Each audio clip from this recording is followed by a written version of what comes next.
আসসালামু আলাইকুম রহমতুল্লাহ। প্রিয় দর্শক, কেমন আছেন? আশা করি ভালো আছেন। প্রিয় দর্শক, ইসলামী ব্যাংকের গ্রাহকদের জন্য মহা সুখবর। সেটি কি দেখতে পাচ্ছেন, এস আলমের শেয়ার বিক্রি করে 10,000 কোটি টাকা আদায় করবে ইসলামী ব্যাংক।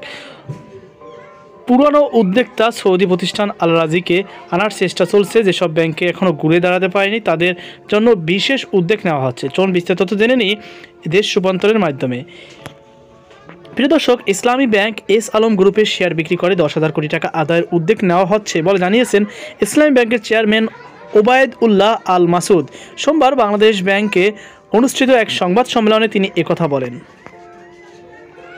ওবায়দ উল্লাহ আল মাসুদ বলেন, এস আলম ইসলামী ব্যাংকের 17টি শাখা থেকে 80,000 কোটি টাকা নিয়ে গেছে। শুধু টাকা নেয়নি, আন্তর্জাতিক ব্যাংকগুলোর সঙ্গে ব্যাংকের যে সম্পর্ক ছিল সেটাও ধ্বংস করে দিয়েছে। ইসলামী ব্যাংকের চেয়ারম্যান আরও জানান, টাকা আদায়ের পাশাপাশি পুরানো উদ্যোক্তা সৌদি প্রতিষ্ঠান আল রাজিকে আনার চেষ্টা চলছে। আইএফসিকেও যুক্ত করার চেষ্টা করা হবে। সংবাদ সম্মেলনে বাংলাদেশ ব্যাংকের গভর্নর আহসান এইচ মনসুর বলেন, সব ব্যাংককে রক্ষা করা কেন্দ্রীয় ব্যাংকের দায়িত্ব।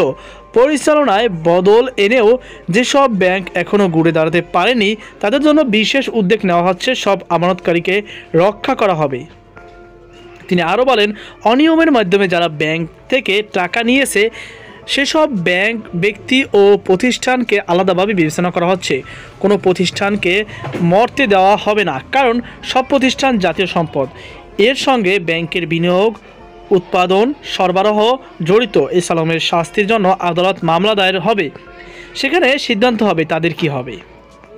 সংবাদ সম্মেলনে ইসলামী ব্যাংকের পুনর্গঠিত পরিচালনা পরিষদের চেয়ারম্যান সহ পরিচালকেরা উপস্থিত ছিলেন।